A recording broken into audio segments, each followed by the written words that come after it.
भ्रष्टाचार गरीब का हक छीनता है, मध्यम वर्ग का हक छीनता है।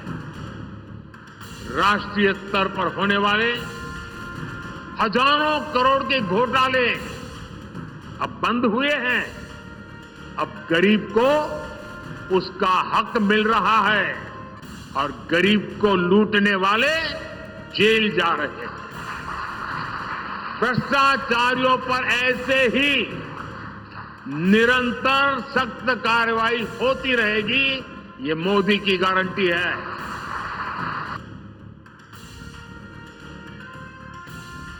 মোদী সরকারের গত 10 বছরের ইতিহাস বলছে যে 25 জন বিরোধী দলের নেতার বিরুদ্ধে ইডি, সিবিআই ইনকাম ট্যাক্সকে ব্যবহার করা হয়েছে।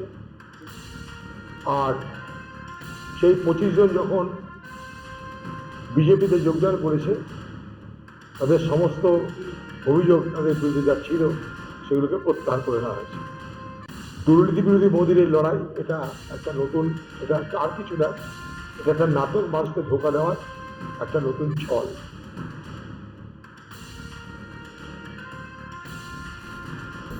কিছু খুঁজে পাইনি, অথচ প্রত্যেকটা ব্যাগ জিনিসপত্র খুলে দেখে তছনছ করেছে। এসব কি হচ্ছে?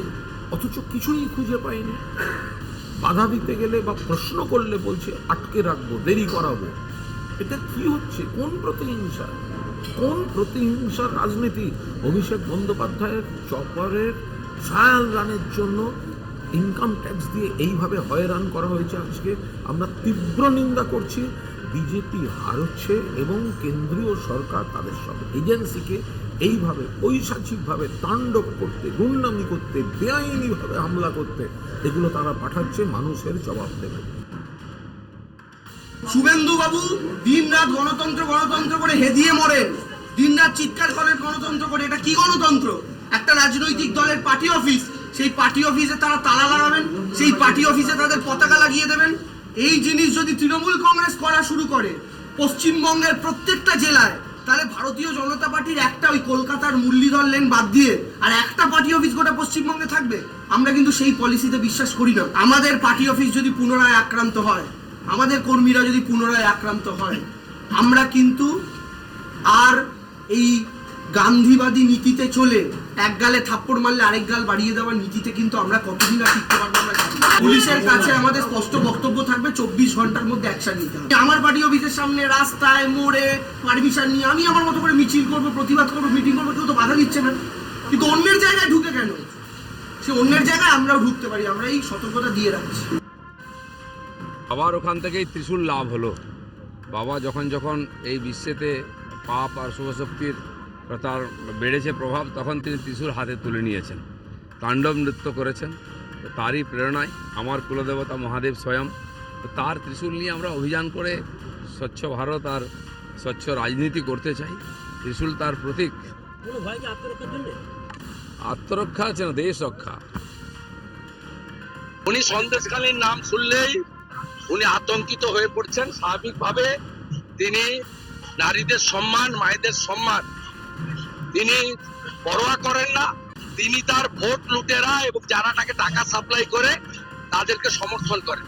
লুট আমরা করতে দেবো না। এখানে লুট করে কোথায়? আড়গোয়ালি, মথুরাতে, বড় যে অর্জুন, আউরাই আমতলিয়ার একটা অংশ, বাজার চাউলি করতে দেবো। গুন্ডা দমন হচ্ছে, করতে দেবো। নরেন্দ্র মোদী কৃষকদের কথা বলছেন।